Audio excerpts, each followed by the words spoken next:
Hello, we are New Minds Enrichment. My name is Justin. And I'm Ben, and this is a presentation on our parent workshop on bibliotherapy, 10 books to nurture your gifted child. It's actually part 4 in a series of parent workshops we've been presenting this year, although it's wonderful as a standalone module as well.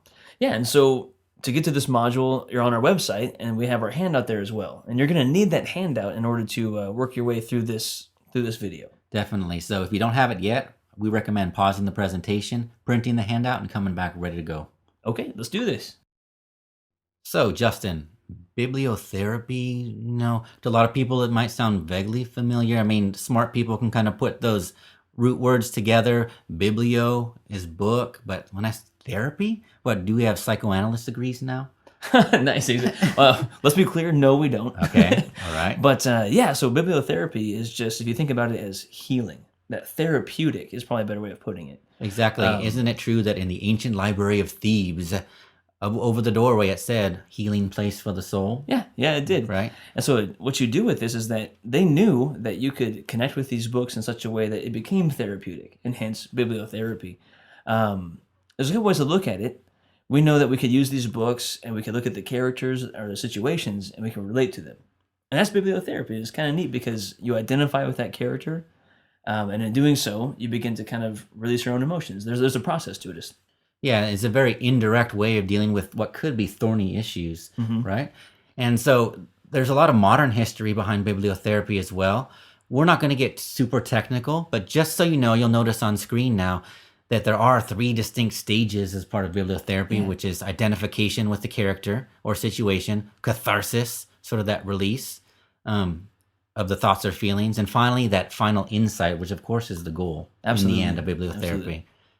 So identification is the root of bibliotherapy. It allows a child to identify with a book. So we realize that the whole range of issues is huge. Not just gifted. Not just gifted, right? No, not at all. But what we did for this particular presentation is we looked at 10 different issues that are directly related or most noticeable inside gifted populations. Right, so we've chosen our 10 books, but we laid this out in a way that might seem counterintuitive at first, but we think it's going to be a lot more insightful for you as a parent. We're going to start with the discussion questions or the issues or the family of issues that we think the book addresses. Then we're going to move in and reveal the actual book title. So what you need to do on your handout is you'll see we have the summaries, we have the synopses, as well as the discussion questions for each text. And so kind of following along through the presentation, when we get to the book title, we'd like you to actually write that in, make it a little bit interactive at least. Exactly, because we want you to find the perfect book that fits your needs, but we want you to know what those needs are first and not worry about the book. Right, don't judge the book by its cover. Yeah, so we'll start with a discussion question and then reveal the book for that reason. Let's give them the first one here. Okay. First one I have is, when you have an amazing gift and natural talent in an area, is it ever okay to quit? So once again, this is a question or a topic of conversation you would love to have with a gifted kid. How can you be so good at something, but you want to walk away from it? Right, so one option is sit them down at the kitchen table, put on your serious face, and just confront it directly. Which sometimes maybe that is the best approach. But the beauty of bibliotherapy is you have that indirect route through literature. Right, so what is the book that helps us with this one, Justin? This book is actually, ready for it? The Remarkable Farkle McBride. Yeah, right. So if you would have just shown me that book first. No, I'm not reading that to my kid. You know what I mean? Or exactly. How can I pull anything out of that book? So with Remarkable Farkle McBride, it is perfect because it deals with a kid that, first of all, he's remarkable in the fact that he can pick up any instrument and he's just able to play it. Complete prodigy. But he has no challenge along the way, and so he kind of grows tired of it, moves on to different instruments. I won't give the book away, but the point is that you're definitely dealing with a gifted child that has an extreme gift and extreme passion, but then keeps walking away from their gift. Yeah, and so you'll see the discussion questions all have to do with kind of overcoming these challenges and perils of being a prodigy, or of what happens when you meet a challenge and you're not used to failing. Absolutely. And you know what? You mentioned number 3 down there. If you're not sure what type 1 is, we had mentioned earlier this is part 4 of a series. We cover that in an earlier portion. You can find it on our website. Right. Okay, so Farkle McBride is confronting the issue of when you have a gift and you're tempted to walk away from it, right? what happens when the opposite is true, when we have a gift that's requiring us to do things that are in conflict with our own sense of morality or sense of justice? And Ben, that question of fairness and justice, that is an issue that plagues a lot of gifted children.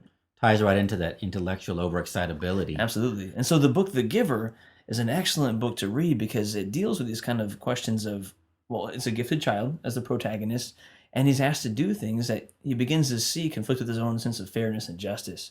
You also see, too, in our other questions, we have, what obligations does he have to society versus himself? So kind of a neat one to look at as far as what is this justice and fairness. So The Giver is all about a sense of obligation and dealing with that as a gifted child. What happens when the opposite is true and the child seems to sort of withdraw from obligation and gets labeled as either lazy or an underachiever? Underachievement is a huge hot button topic in giftedness, right? Well, this beautiful little book called Frederick deals with this head on. Basically, there's this family of field mice, and there's one particular mouse named Frederick who does seem to withdraw. The family is preparing for winter. They're harvesting all their nuts and their supplies and building their granary. And he just sort of sitting there and he says, "Oh, don't worry about me. I'm just gathering sun rays. I'm collecting colors." And So he could be confused as being lazy. exactly. Or in this case, underachiever. In fact, you can hear and see the grumblings of his family, like, "Ugh, that Frederick doesn't do anything. He's such a freeloader."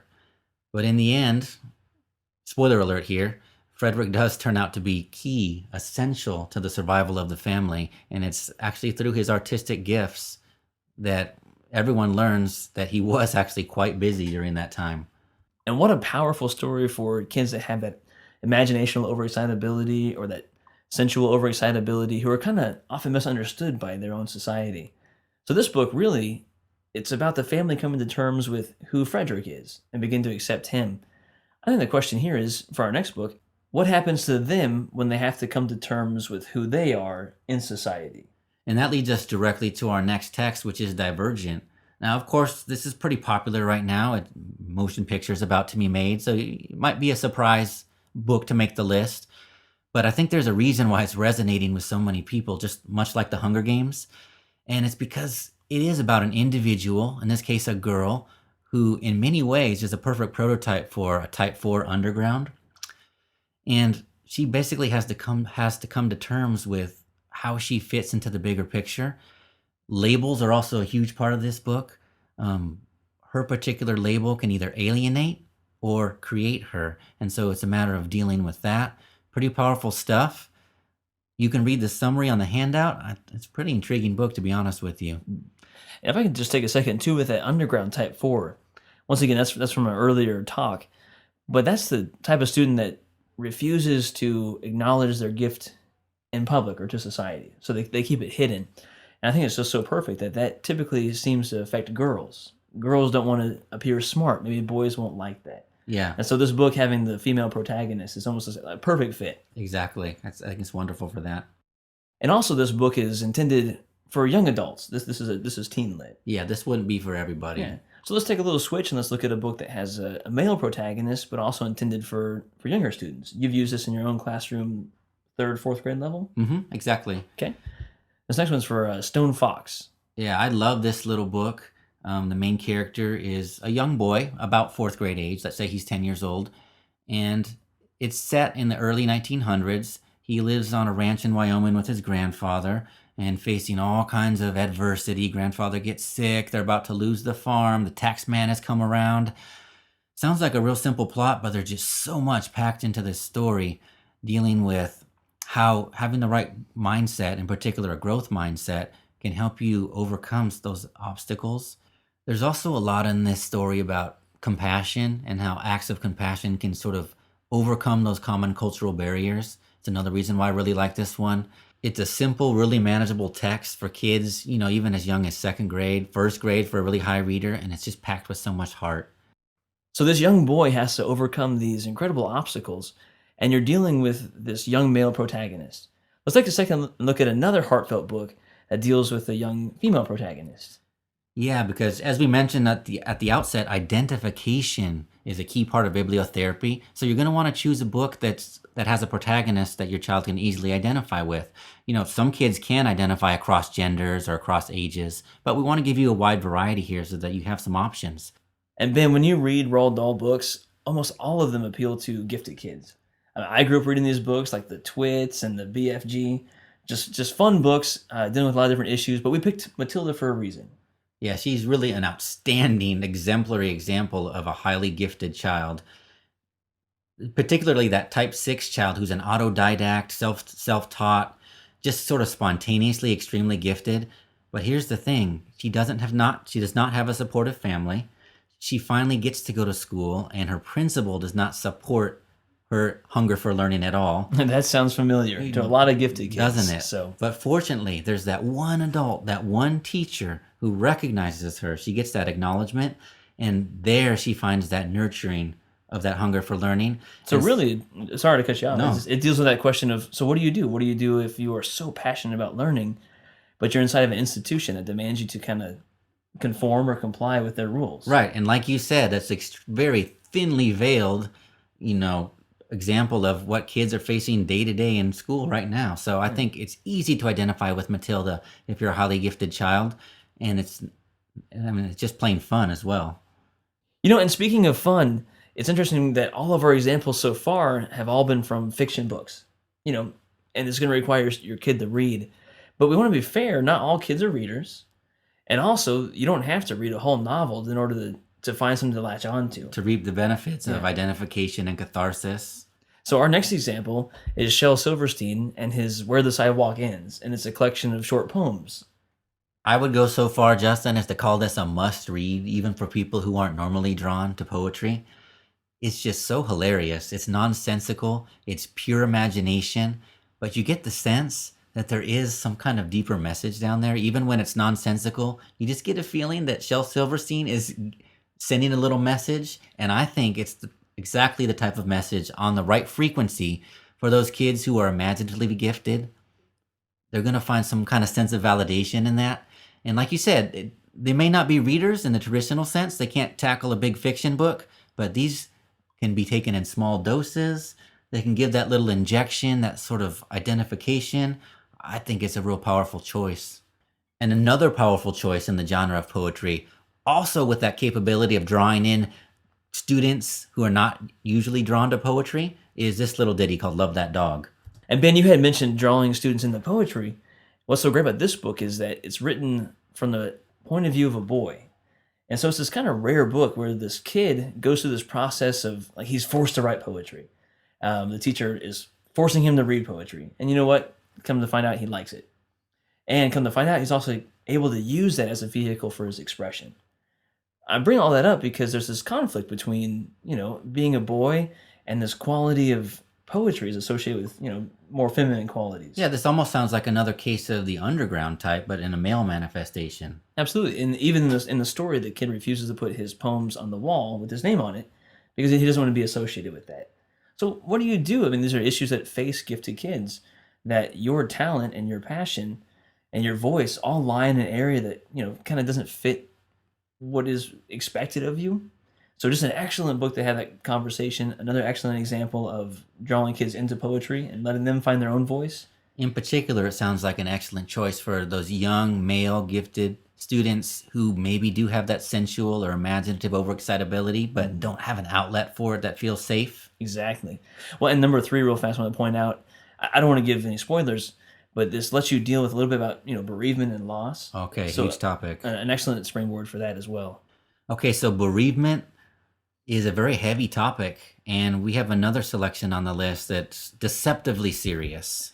I like the way you put that, deceptively serious, because this book, it's a kid's book, and you can use it to teach kids how to count 1, 2, 3 and teach primary colors.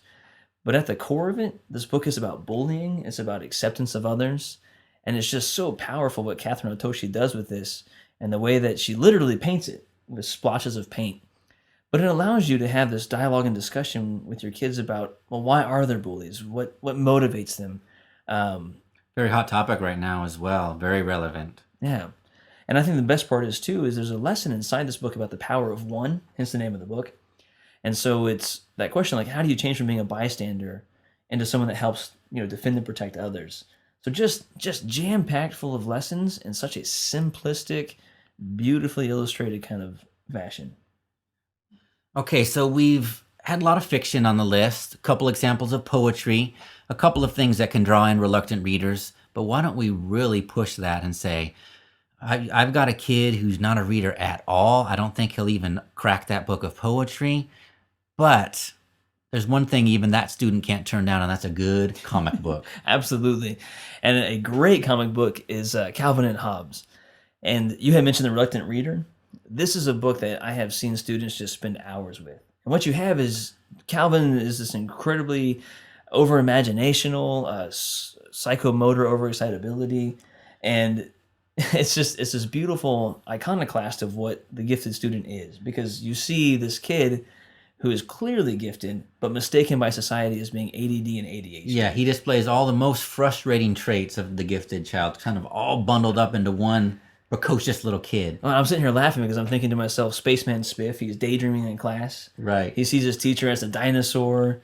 All of his sled rides down the side of the hill end up being like this, like careening 30-foot drops. Right. And even Hobbes, his tiger's an imaginational, or he's imaginary. He's a stuffed tiger. Right.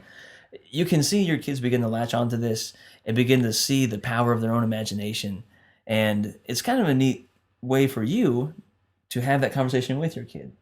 So if your kid is the daydreamer or has the extra energy, what a way for him to find a reading, or her to find a reading, but also a way for you to talk about things like that. So when is having an overactive imagination good for you, and when does it go too far?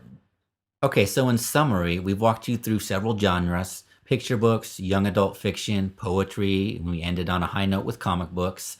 And remember, we chose those 10 books because they appeal very directly to issues within gifted education.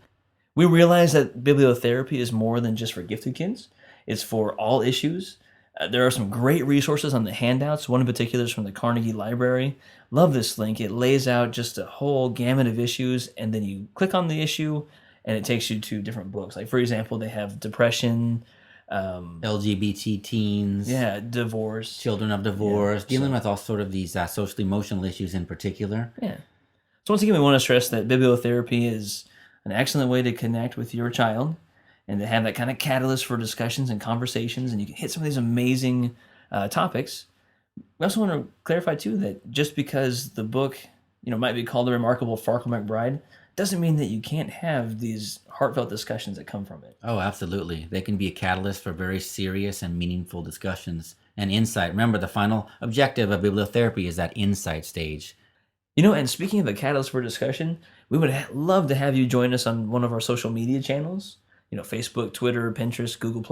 Please do. And also for this one, because it's bibliotherapy, we wanted to share our Goodreads account. You can find us on goodreads.com by searching New Minds Enrichment, and that is strictly discussions all about books. Including our reviews of the books we've talked about tonight and links to them on Amazon.com. Tell them about our affiliate with Amazon.com. Absolutely. If you do feel like you want to purchase one of these books, we encourage you and we ask you to go to our website where we have these listed underneath the adult education category. If you purchase the book by clicking on us, it doesn't cost you anything extra, and the money that we get back from that will go to further our programs. More parent workshops, student courses, summer camps, etc. Yeah. Thanks again for joining us. This has been Bibliotherapy, 10 books to nurture your gifted child. Please stay tuned for future parent workshops. My name is Justin Bonner. And I'm Ben Cook. Thanks for tuning in.